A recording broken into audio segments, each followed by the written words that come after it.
نحمده ونصلي على رسوله الكريم اما بعد اعوذ باللہ من الشیطان الرجیم بسم اللہ الرحمن الرحیم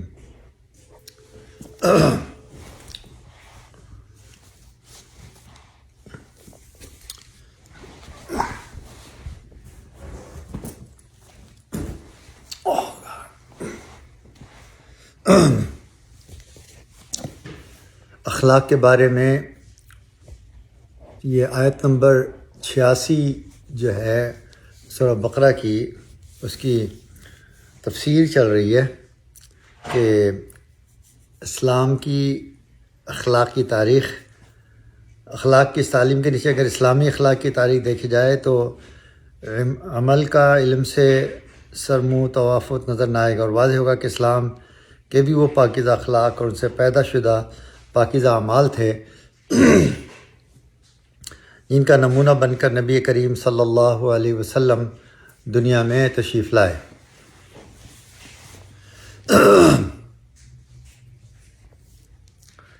اور اپنے صحابہ کو تربیت دے کر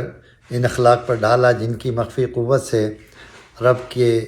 گردن کش رام ہوئے اور سرکشوں میں اسلام کی روح دوڑ گئی۔ پھر یہ لوگ جہاں بھی پہنچے وہاں ملکوں اور قوموں کو اپنی اخلاقی تلوار سے فتح کر لیا۔ چین میں 8 صحابہ تاجی کی حیثیت سے گئے تو آج وہاں 8 کروڑ پرستارانہ توحید موجود ہیں۔ یہی صورت اسلام پھیلنے کی روم اور شام میں بھی نظر آتی ہے۔ تلوار اگر اٹھی تو فتنہ پردازی کے خلاف اٹھی، نہ کہ غیر مذہب ہونے کے خلاف۔ پھر صحابہ کی تربیت سے بعد کے لوگ اولیاء امت بن کر ہر دور میں چمکے، جنہوں نے خدا کی مخلوق کو اخلاق فاضلہ کا درس دیا۔ چنانچہ اسلام کے ایک ایک دور میں ہزارہ علماء، فقہاء، عرفاء، حکماء، راہبار اور شعراء اخلاق کا مجسم بن کر نمایاں ہوتے رہے، جن میں سے ایک ایک فرد ایک امت کے برابر ثابت ہوا کہ جہاں بھی بیٹھ گیا اس نے اپنی اخلاقی قوتوں سے خطے ایمان و اخلاق سے رنگ دیے، کروڑوں انسانوں کے لیے اپنے اخلاق و کردار سے نجات کی راہیں کھول دیں۔ بقول مسٹر آرنلڈ، مصنف ٹچنگ آف اسلام، صرف خواجہ معین الدین اجمیری کو دیکھو تو تنہا ایک ہی کے دست حق پرست پر 99 لاکھ انسان مشرف اب اسلام ہوئے، اور جو تعداد ان کے خلافاء کی ان کے ہاتھوں پر ایمان لائی وہ اس کے علاوہ ہے، جس سے آج ہندوستان میں کروڑوں انسان اسلام کے حلقہ بگوش نظر آ رہے ہیں۔ یہ اخلاق و علم کی تاثیر نہ تھی تو اور کیا تھا؟ اور ان فقیروں کے ہاتھ میں تلوار کہاں تھی؟ صوفیہ کے کردار کو اگر دیکھا جائے تو اس طرح ہزاروں صوفیہ ہندوستان میں نظر آئیں گے جنہوں نے اخلاقی خانقاہوں اور تربیت گاہوں کا نظام قائم کر کے ہندوستان کے طول و عرض میں اسلامی اخلاق پھیلائے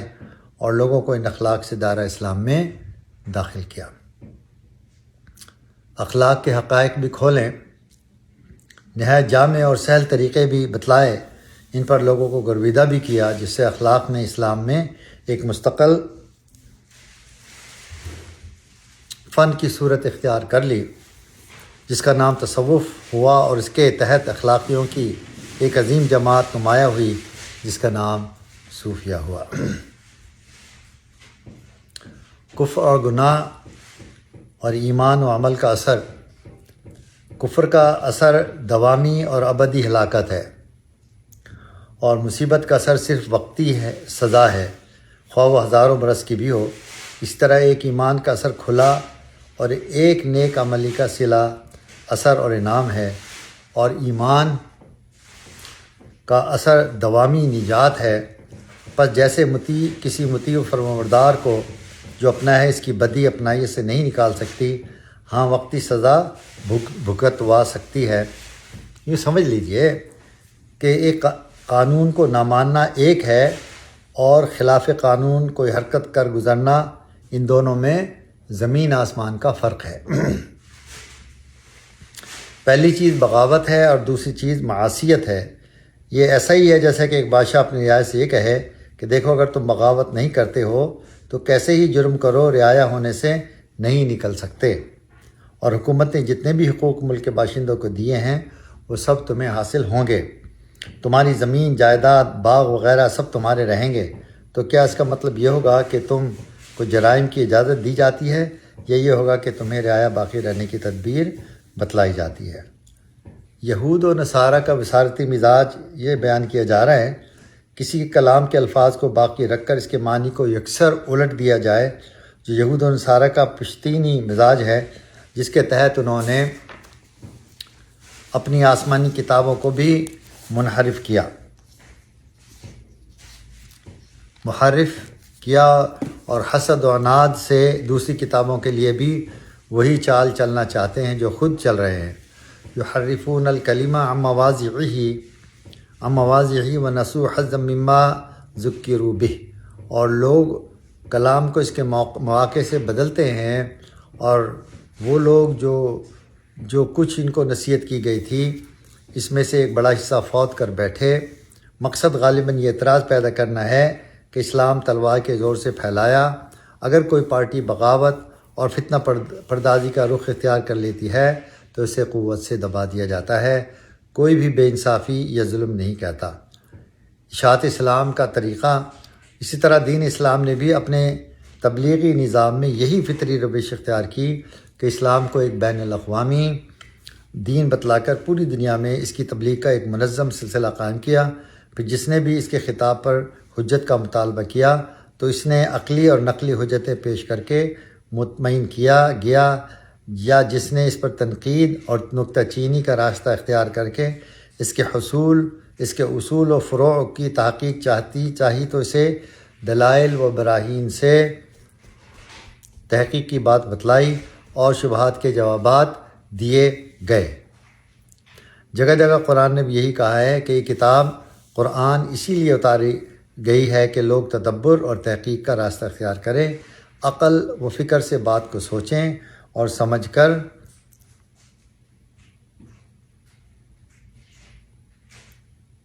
قبول کریں۔ لیکن اگر کسی نے ازراہ تعصب و عناد اس نظام تبلیغ میں روڑے اٹکائے اور اس کے خلاف نفرت و حقارت کے جذبات بھڑکا کر انتشار اور فتنہ پھیلانا چاہا تو اسلام نے تلوار اٹھائی اور فتنوں اور فتنہ انگیزوں کو قوت سے دبایا تاکہ فتنہ ختم ہو جائے اور لوگوں کو پرسکون فضا میں دین کے سننے، سمجھنے، سوچنے اور رائے قائم کرنے کا موقع ملے۔ آگے قبول کرنا نہ کرنا کلیتاً ان کے اختیار میں دے دیا تاکہ کوئی بھی دین قبول کرنے پر بے سوچے سمجھے مجبور نہ ہو۔ قرآن نے اس بارے میں صاف طور پر کہا ہے، لا اکراہ فی الدین، دین میں کوئی جبر و کراہ نہیں ہے، زبردستی نہیں ہے۔ پھر اللہ نے اس اصول کی روشنی میں اپنے رسول کو خصوصیت سے اس جبر سے رکے رہنے کی ہدایت فرمائی۔ افانت تکرہ الناس حتی یکونوا مؤمنین، تو کیا اے رسول آپ لوگوں کو مجبور کریں گے کہ وہ مومن ہو جائیں، یعنی یہ حق آپ کو نہیں دیا گیا۔ ظاہر ہے کہ جب قرآن کے اعلان کے مطابق دین جبری نہیں اختیاری ہے تو کوئی وجہ ہی ہو سکتی تھی کہ قرآن دین کو جبراً منوانے کے لیے خود اپنے کہے کے خلاف تلوار اٹھانے کا حکم دیتا۔ البتہ اس نے اس فتنہ پردازوں کے خلاف تلوار ضرور اٹھائی جو دین سے روکنے اور اس پر غور تک کی مہلت نہ دینے کے لیے شر و فساد کا راستے سے سامنے آئے اور اس نظام کو دنیا سے نیست و نابود کر دینے کے منصوبے کھڑے کرنے میں ہمہ وقت لگے رہے۔ نظام حکومت کی مصلحت بیان کی جا رہی ہے۔ اسلام میں مادی شوکت و قوت اور نظام حکمرانی قائم کرنے کی یہ بھی ایک بڑی مصلحت تھی کہ اس آخری دین کے بارے میں اعلان حق بلا روک ٹوک ہو سکے، ہر ملک و قوم میں اس کی آواز پہنچ جائے، اور جب کہ اس کی دنیا میں آنے کے بعد سابقہ ادیان منسوخ ہو گئے تو دنیا کی کوئی قوم بلا دین کے نہ رہ جائے۔ اب خواہ قبول کرے یا نہ کرے وہ اس کا فعل ہوگا اور اسی کی ذمہ داری عائد ہوگی، تاہم وہ قبول پر مجبور نہیں کیا جائے۔ سو اگر خالص مادی نظاموں کے خلاف فتنہ و فساد اٹھانے پر تلوار اٹھانا خلاف عدل نہیں، تو اس تہذیب نفس اور اصلاح عالم کے روحانی نظام کے خلاف فتنہ پردازی پر قوت سے کام لینا، جبکہ قبول و عدم قبول میں ہر شخص آزاد بھی ہو، کیوں کر خلاف عدل ہو سکتا ہے۔ قتال و جہاد کی غرض قتال و جہاد کی غرض اسلام میں دین منوانا نہیں، بلکہ راہ تبلیغ سے فتنوں کو ہٹانا، مٹانا اور اشاعت اسلام کے خلاف سازشوں اور فتنہ انگیزیوں کے جال کو توڑ دینا ہے، تاکہ دین الہی ایک دفعہ پورا کا پورا دنیا کے سامنے آ جائے۔ جس کا جی چاہے اسے بصیرت و حجت کے ساتھ قبول کرے، جس کا جی چاہے نہ قبول کرے۔ فمن شاء فلیؤمن ومن شاء فلیکفر انا اعتدنا للظالمین نارا احاط بہم سرادقها۔ سو جس کا جی چاہے ایمان لے آئے، جس کا جی چاہے کافر رہے، بے شک ہم نے ایسے ظالموں کے لیے آگ تیار کر رکھی ہے، اس آگ کی قناتیں اس کو گھیرے ہوں گی۔ ظاہر ہے کہ یہ طریقہ کار نہ عقل کے خلاف ہے، نہ دیانت کے، اور نہ ہی دنیا ماضی و حال کے تاریخ سے الگ کوئی نئی اور نرالی بات ہے جسے لوگ نشانہ ملامت بنانے میں حق بجانب سمجھے جائیں۔ کافروں کے ہتھ کنڈے جب بھی تبلیغ کا موقع آتا تو صورت یہ ہوتی کہ ادھر تو نبی کریم صلی اللہ علیہ وسلم شہر بشہر، قریہ بقریہ اور گھر گھر پیغام الہی سناتے پھر رہے ہیں، اور ادھر آپ کے پیچھے کبھی ابو لہب، کبھی ابو جہل اور کبھی دوسرے قریش سردار ماں اپنی اپنی پارٹیوں کے چیختے جا رہے ہیں کہ لوگوں یہ معاذ اللہ ساحر ہے، مجنون ہے، کذاب ہے، جادو زدہ ہے، اس کی آواز پر کان مت دھرو، اور باپ دادا کے دین کو اس کے کہنے سے ہرگز مت چھوڑو۔ ادھر قرآن سنایا جا رہا ہے اور ادھر شور و شغب مچایا جا رہا ہے کہ رسول صلی اللہ علیہ وسلم کی آواز بھی کانوں تک نہ پہنچنے پائے۔ کفار کا مقولہ اور طرز عمل قرآن نے بھی ذکر کیا ہے، لا تسمعوا لهذا القرآن والغوا فیہ لعلکم تغلبون۔ اس قرآن کو سننے ہی نہ دو اور شور مچائے جاؤ تاکہ تم غالب آ جاؤ اور دین کی آواز مغلوب ہو جائے۔ ادھر قومی عصبیتوں کو بھڑکا بھڑکا کر اللہ کے رسول کے خلاف قوم میں اشتعال ایسا پیدا کر دیا گیا کہ بجائے پیغام رسول بجائے خود رسول کو ہی دنیا میں چین نہ ملے کہ وہ خود بھی اطمینان سے اللہ کی بندگی کر سکے اور اپنا کار منصبی انجام دے لیں۔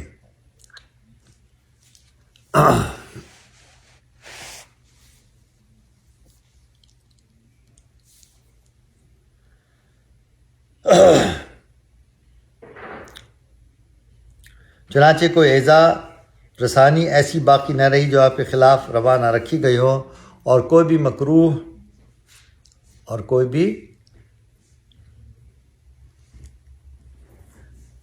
مکروہ قسم کی رکاوٹ چھوڑی نہ گئی جو آپ کے راستے میں حائل نہ کی گئی ہو۔ کہیں آپ پر سحر کرایا گیا، آپ بول ہی نہ سکیں، کہیں راستوں میں کانٹے بچھائے گئے تاکہ آپ دین تبلیغ کے لیے چل بھی نہ سکیں، کہیں آپ کے پیچھے کتے لا دیے گئے کہ آپ آبادی میں بھی گھس بھی نہ سکیں، کہیں عین عبادت کی حالت میں آپ کی گردن پر اونٹ کی اوجڑی کو لاد دیا گیا کہ سر بھی نہ اٹھا سکیں، کہیں ٹھٹے اور تمسخر سے آپ کی بات ہی اڑا دی گئی کہ لوگ ادھر التفات بھی نہ کریں، کہیں آپ کا بایا کاٹ کر کے دانہ پانی بند اور گھر سے باہر نکلنا بند کر دیا گیا کہ معاش تک بھی فراہم نہ فرما سکیں، پھر آپ کے ساتھیوں پر مظالم کی حد ہو گئی، کسی کو مارا جاتا، کسی کے زخم لگائے جاتے، اور وہ زخم خوردہ حضور صلی اللہ علیہ وسلم کے پاس آتے آپ صبر و تحمل کی تلقین کرتے اور فرما دیتے کہ مجھے قتال کی اجازت نہیں ہے۔ اہل حق کی مظلومی کا بیان کیا جا رہا ہے، غرض ادھر تو نصیحت و موعظت کے راستے بند کر دیے گئے اور ادھر اس مقدس واعظ رب کے خلاف نفرت و اشتعال پیدا کر دیا گیا، جس سے رسول اور پیغام دونوں انتہائی طور پر مظلوم اور بے کس ہو گئے۔ آخر میں مار پٹائی، قتل و غارت، گری اور آخرکار رسول اور مطیعان رسول کو شہر بدر تک کرنے کی صورتیں پیدا کر کے ان پر عرصہ حیات تنگ کر دیا گیا۔ جس سے آپ کے کتنے ہی خدام گھر بار جائیداد اور وطن چھوڑنے پر مجبور ہو گئے اور کتنے ہی حبشہ کی طرف ہجرت کر گئے۔ پھر وہاں بھی ان کا پیچھا نہ چھوڑا گیا اور ریشہ دوانیوں اور سازشوں کے سلسلے وہاں بھی پہنچا دیے گئے کہ غیر ملک میں بھی انہیں چین نہ ملے، مگر خدا رحم کرے حبش کے عیسائی بادشاہ نجاشی پر کہ اس نے ان مہاجرین کو پناہ دی اور عزت و احترام سے انہیں اپنے ملک میں ٹھہرنے کی اجازت دی اور اپنی حق پسندی سے اسلام بھی قبول کر لیا، کیونکہ وہ انجیل کی تعلیم کے مطابق خود بھی نبی آخر زماں کا منتظر تھا۔ ہجرت کا بیان کیا جا رہا ہے۔ پھر مکہ میں باقی ماندہ افراد کو چین نہ لینے دیا تو بالآخر مکہ کے سارے مسلمان اور آخرکار خود رسول رب العالمین بھی ترک وطن پر مجبور ہو گئے اور مدینے کی طرف ہجرت فرمائی، تو وہاں بھی انہیں چین سے نہ بیٹھنے دیا۔ ان کے خلاف یہودیوں سے گٹھ جوڑ کر کے مختلف قسم کی سازشیں کرائی گئیں کہ پیغام الہی کی نشر و اشاعت تو درکنار، پیغام سنانے والے بھی زندہ نہ رہنے پائیں، تاکہ آئندہ بھی اس پیغام کے سامنے آنے کی کوئی صورت باقی نہ رہے۔ لہذا غرض کے مکہ کی 13 سالہ زندگی میں کامل 13 برس ان اللہ کے نام لیواؤں پر سختیوں کی انتہا ہو گئی۔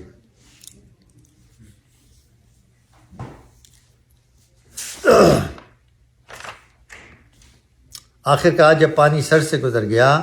اور صبر و تحمل اور عفو و درگزری کی حد ہو گئی، دین اور مبلغین دونوں عاجز ہو گئے، دونوں کی مظلومیت بھی انتہا کو پہنچ گئی اور فتنہ حد سے گزر گیا، جس سے اصل مقصد اصلاح عالم اور تبلیغ دین فوت ہونے لگا، تب ان مظلوموں کو ظالموں کے خلاف تلوار اٹھانے کی اجازت دے دی گئی اور ذیل کے پاکیزہ اور بین الاقوامی عنوان سے اجازت قتال و جہاد کی دستاویز انہیں عطا ہوئی، تاکہ دین کے پیغام سنانے اور دینی مراکز بچانے کے لیے راہ نکلے۔ فرمایا اذن للذین یقاتلون بانہم ظلموا وان اللہ علی نصرہم لقدیر الذین اخرجوا من دیارہم بغیر حق الا یقولوا ربنا اللہ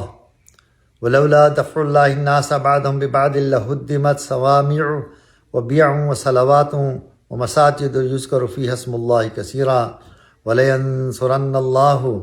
مَنْ يَنْصُرُهُ إِنَّ اللَّهَ لَقَوِيٌّ عَزِيزٌ، جن سے کافر لڑتے ہیں انہیں لڑائی کی اجازت دی گئی اس وجہ سے کہ ان پر ظلم ہوا، اور بلا شبہ اللہ تعالیٰ ان کی مدد کرنے پر قادر ہے۔ اور وہ جو نکالے گئے اپنے گھروں سے ناحق، سوائے اس کے ان کا کوئی قصور نہیں تھا کہ وہ یہ کہتے تھے کہ ربنا اللہ، ہمارا رب اللہ ہے، اور اگر نہ ہٹایا کرتا تو اللہ کو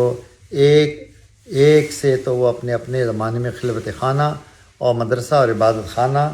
اور مسجدیں جن میں نام لیا جاتا اللہ کا بہت سب منظم کر دیے جاتے۔ بے شک اللہ تعالیٰ اس کی مدد کرے گا جو اللہ کے دین کی مدد کریں گے۔ تو انشاءاللہ تعالیٰ بقیہ زندگی باذن اللہ